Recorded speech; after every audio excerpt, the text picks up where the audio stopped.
All right, guys, welcome back. We are continuing with The Great Gatsby, and we're in chapter 4. And at this point, we've met the major characters. We've met Gatsby, especially, and there's just this aura of mysteriousness. We kind of know a little bit about who he is, we know his parties, but we're not entirely sure. There's a lot of skepticism, and it kind of continues with this theme of false appearances, or things aren't always what they seem. And his parties really represent the superficiality of life. And so we continue on in chapter 4, kind of the aftermath of the party. And really, chapter 4, the plot thickens, so to speak. We learn more about who Gatsby is and his motives and kind of the direction of where this plot is going. So really, a big momentum shift for the book. And we begin in chapter 4 where Nick's kind of debriefing the party. And we're reminded of the divide between the West Egg and the East Egg. And the West Egg is where Gatsby resides and where he has his parties, as well as Nick. And that represents more of the new money, these people who came into prominence. And in chapter 4, page 61, he starts describing East Egg and West Egg people. And East Egg is the old money, people who inherited their money. And so look at the bottom, page 61. He talks about who came to the party from the East Egg. And look at the names. Chester Beckers, the Leaches, a man named Bunsen, whom I knew at Yale, so another educated, rich person. Dr. Webster Civet, the Hornbeams, Willie Voltaire, the Black Buck, Christie's, Edgar Beaver, Clarence Endive. And so all these names, what they really should evoke is more of like this majestic, kind of classy names. And so really it reinforces this idea that the East Egg are the old wealth. They have lived in wealth for a long time. They've inherited their money, and they look down on people from the West Egg who rose in prominence. And in page 62, he talks about the people who are from the West Egg. The Poles, the Mulreadys, Cecil Roebuck, Cecil Schoen, Gulick, the state senator, Newton Orchid, who controlled films par excellence, Eckhost, Clyde Cohen, Don S. Schwartz, Arthur McCarthy, the Catlips, Bembergs, G. Earl Muldoon, Da Fontano, the promoter. And so a lot of these people are in the industry, film industry, entertainers, a promoter like sports. So these are people who kind of became famous or became more celebrity status through different means, especially like the entertainment industry. And so there is that divide. And so the East Egg people have this haughtiness, or they think they're better, superior complex towards the West Egg. And that's going to be important because we'll see that in the way Tom views Gatsby, and in some ways how Daisy views Gatsby. And then there's a very interesting brief bit about this man named Klipspringer. And I love the animal imagery. Klipspringer is a small little deer-like creature. And we think about the party previously where Nick met Owl Eyes, right? And Klipspringer, he plays the piano, and he kind of just lives there in Gatsby's house. And we'll learn a little bit more about him in the later chapters.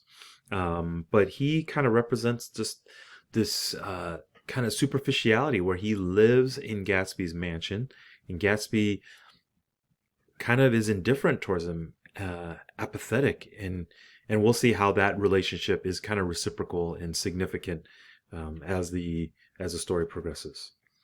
But yeah, so there's just that debrief. I think that kind of exposition is necessary in understanding how the tone is set especially between the East Egg and West Egg. And then as the story progresses, Gatsby picks up Nick to go on this little joyride. And this is significant because several things are happening here. I think Gatsby, the way he's being described here is he's kind of like antsy. He asks on page 65, "Look here, old sport, what's your opinion of me anyway? Or anyhow?" And then he says, "I'll tell you God's truth." And so he begins to tell Nick his story. And I love how he starts, "I'll tell you God's truth." And it seems like Nick and Gatsby have this in common. They really want their audience to know that they're honest, that they're authentic, that they are people you can trust. And usually when people have to tell you that, when they say, "Trust me, I'm a trustworthy guy," there's usually an ulterior motive.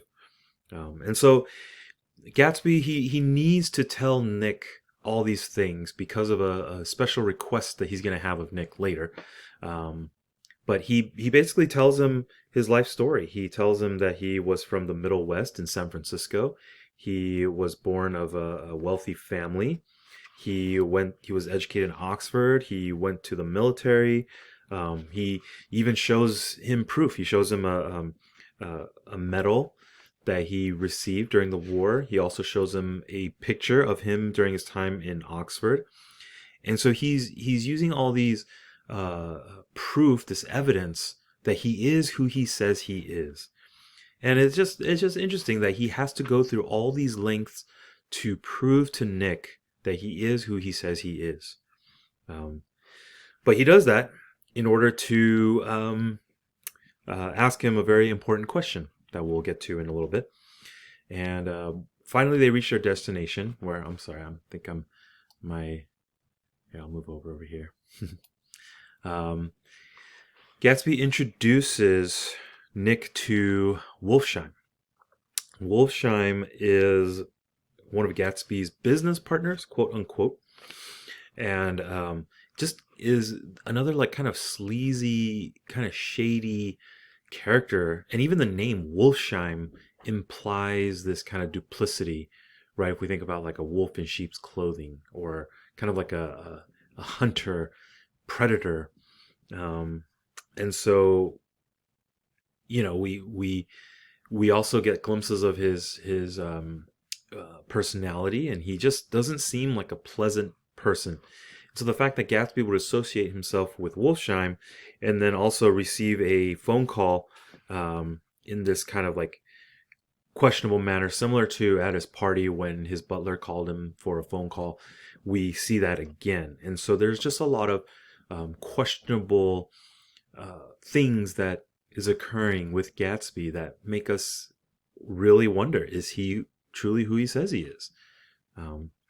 And later Gatsby also indicates that Wolfsheim was the one who fixed the World Series in 1919, which was, a famous part of history where mobsters were said to have fixed the World Series. And then we see that he runs into Tom Buchanan, and they have this very awkward exchange. Nick greets him, but then Gatsby looks kind of suspicious and strained, embarrassment. But we find out why. It's because so Jordan will tell Nick about what happened between Gatsby and Daisy. Actually, in 1917, during the war, Gatsby, a lieutenant, had met the gal in Louisville who was the maiden whom all the soldiers wanted to meet and dine and win over. And Gatsby met her and was able to, they began a love affair. And, but then Gatsby had to go back to the war. And Daisy ended up ultimately marrying Tom Buchanan. And so, the love affair that they had was short-lived, but Gatsby is trying to get Daisy back. And so he's throwing all these parties with the hope that she'll come in one day and he'll be able to impress her and recreate that moment that they had together. But we also find out a little bit more about Daisy and Tom's relationship. We had found out earlier that Tom wasn't even there at the birth of their daughter. We also find out that Tom had been cheating on Daisy for multiple times. That on page 77, that Tom had he got in a car accident and they found him with another girl, one of the chambermaids in the Santa Barbara hotel. And so there's just, you can see why there's so much unpleasantness in their relationship. There's a lack of trust, cheating, scandal, and there's no love. And we saw that in chapter 2, right? And Daisy's telling Nick this story because she wants to help Gatsby meet Daisy and then be reunited with Daisy, so that they can resume their love affair. And we see that Gatsby even bought the house next to Nick's house, that big mansion, to be across from Daisy's house. And we see that the green light is actually Daisy's dock, and he's longing for it, he's yearning for it. But kind of symbolically, it's in between the bay, and there's a divide, there's a chasm. Gatsby's not quite able to get there because of what's dividing them.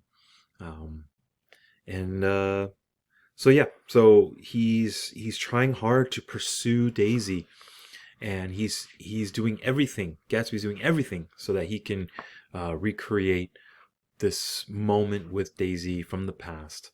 And so we learn more about Gatsby, and we're still questioning what's entirely true. But we learn more about his motive. We learn about he's still a little bit shady. He's associating with Wolfsheim, and he is obviously very wealthy, but we're not sure where he got his wealth from, and there's still rumors circulating. But really, Daisy is his main motivating factor for everything. And so that's really how he's gonna how his character is shaped.